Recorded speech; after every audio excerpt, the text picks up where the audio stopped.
want to do this video for you to show you about space clearing with Epsom salts and rubbing alcohol. It's a lot stronger than sage and sweetgrass and cedar or anything else because the open flame burns energy. The salts absorb it, so it's much stronger. I encourage you to use it, to try it out, but also to follow the instructions explicitly because we're talking about an open flame. We're talking about constructing well, I'll show you, but constructing a little bowl out of foil, and little things can just make it harder. So I want to make sure that you pay attention to all these ideas. If you have done with sage and you have done with other things, clearing your space, just understand that probably that would do on a scale of 3, and this would do up to 10. Say a scale of 1 to 10. Sage clears out little bits of things. Sage clears out this and that, but kind of at a frankly low level. I started doing this because my channeling teacher taught us to do it, and at that point, years ago, I started doing it before and after I saw clients. Most of my clients at that point were in my house. They were local people in LA, and the energetic residue that from any emotional experience can linger, and this is about clearing that out. So before we moved into this new place, we cleared it. After I have an argument with my girlfriend, we clear it. If we're sitting there and one of us has a fear come up when we talk about it, but there's no drama, we clear the space. So we're doing this pretty frequently, and even last night, I had a past life thing that occurred to me, and then I realized I wasn't looking at it, but it was kind of there. And when I started looking at it, this emotion welled up, this fear and this pain. And right afterwards, my girlfriend did that, and we were both able to sleep, but otherwise we probably wouldn't have been able to, because any intense emotional experience leaves a residue. When it comes to laughter and joy, you don't really, it's great to have that residue, but when it comes to anything negative, so you have bad dreams, clear the space around in your room and over your pillow and in your bed. You have an argument with somebody, you're stressing about paying a bill or doing your taxes, you're thinking about a family member from the past and you're stressed, clear the space afterwards.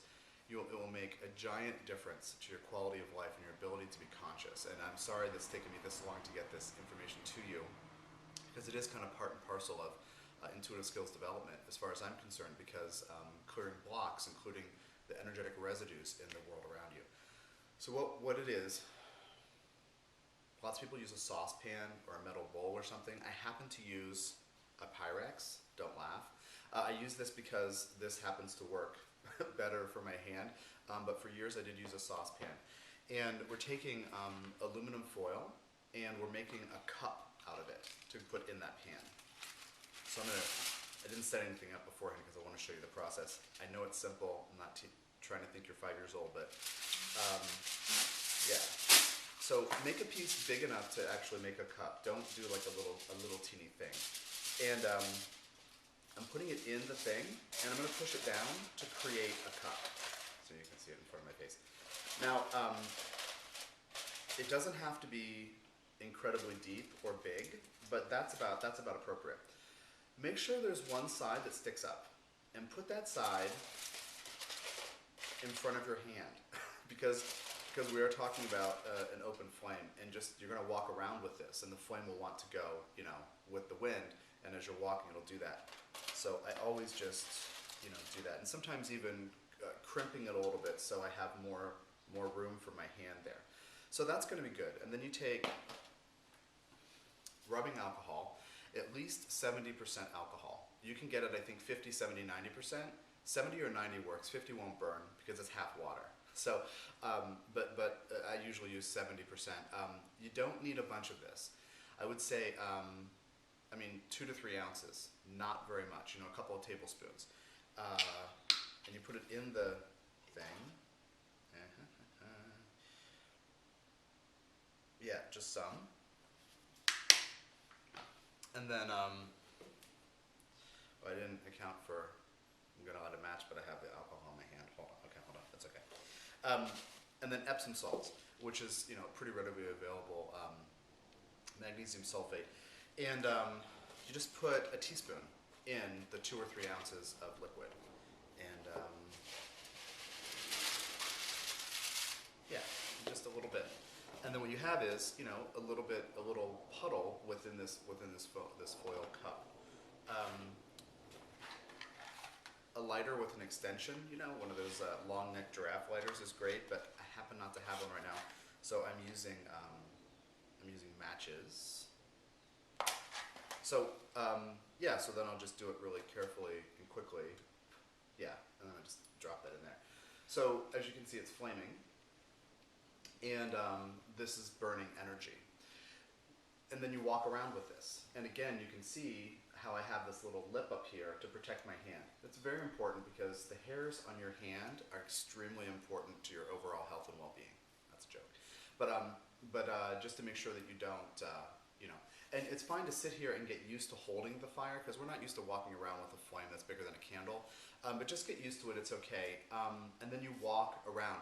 Do the perimeter of the room you're in, the perimeter, walk through the center, and this is important, behind drapes and curtains, behind doors, where you open a door and there's that little space back there. Do that.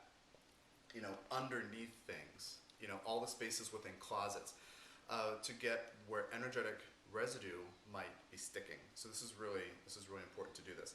If you decide, and I highly recommend it, taking part of a day and unpacking all your closets, or one by one, say one a weekend until they're done, and doing this within the closet and also on the stuff that you have. If you're somebody who needs to get rid of stuff and you've been holding on to stuff, then take that advantage, take advantage of the opportunity to do that. But essentially you're walking around purifying the space. All these old ideas, these ancient ideas about purifying with fire, it's true. Fire burns, and when you have the salts in there, they absorb energy, just like they do in the bath when it draws out toxins and energies from your tissues. It's the same thing, Epsom salts does that. If you put more alcohol in, it will burn longer, and you will get bored. Well, maybe not if you like fire like I do. But if you're not obsessed with fire like I used to sit in front of the fireplace when I was a little kid, and my mom would say, nobody can see the fire. I would just be like lying there, like watching, loving the fire. But yeah, so I recommend doing a little bit. Now, if you're talking about doing a big space or doing, most of your house, it's okay to do it several times in a day. Like, don't think, oh, well, I have to load it up, because you're just, it's better to work with small quantities so it's not, continually burning. If you do run out of space, you can just, put it down somewhere and it'll finish burning. And if you've done it the way I do it, where the foil cup isn't as big as the container, then you can just put it down on something, the bottom will not be hot. I think there are a couple other notes I want to say. Oh, well, obviously don't set your house on fire. Don't burn your curtains, don't burn your hair. I mean, it actually helps to do it around yourself as well. And so, because again, it's clearing energy. And now as I'm talking, it's burning out. You can hear that fizzle, and it just burns out on its own. And then you take what's left, and so it's hot right now, right? But you take what's left, just, I am all for being ecologically conscious, conservationally minded, etc. But throw it away. Don't scrape off the stuff so you can recycle just don't bother. Just throw it away, because it's absorbed residues of energy that are in your space that you shouldn't be dealing with. Seems wasteful.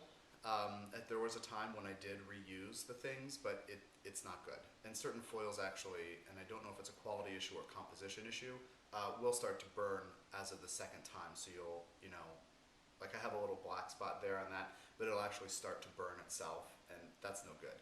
So I just recommend, like, when this cools, I will crumple it up and throw it away and just come back to it later.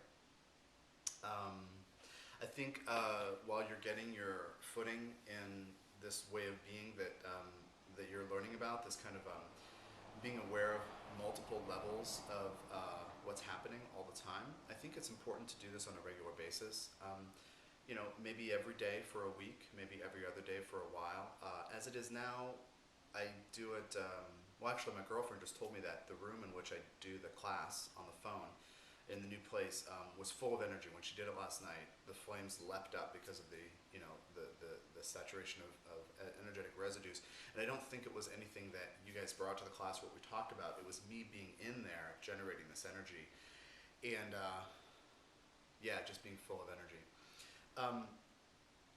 So that's one of the ways to know. When you're walking around, you might find, for example, over your pillow or behind a curtain, the flame's kind of leaping a little more. And that is where the energy is stronger and needs to be cleared more. So for example, if you just put 2 or 3 ounces of the alcohol in, walk around and do it, but you notice at the very end the flames are kind of leaping, go back to that spot, you know, in 10 minutes with another round and do it. But this is incredibly potent. You will find, like I find, sometimes it's a sense of coolness, and sometimes it's just a sense of calm and relaxation, where I'm in a space that's just been cleared. You can tell, just like you can tell when you're in someone's house who's always angry, but the person isn't even home. You don't like being there. It's the same exact thing. So this is something important to do on a regular basis. So thanks again for your patience with this, and write me with any questions or ask on this Sunday. Feel free to email me sooner if you want. But this is a really important thing, and just make sure that you're conscious and careful. And you know, incredibly smart people can do this the first time and be a little nervous and have a shaky hand. So just make sure that you're clear about it before you go. This is something I usually teach people in person, honestly, as often as I can. So this is a little unique situation. So thanks for your time and attention, and I'll talk to you soon. Bye bye.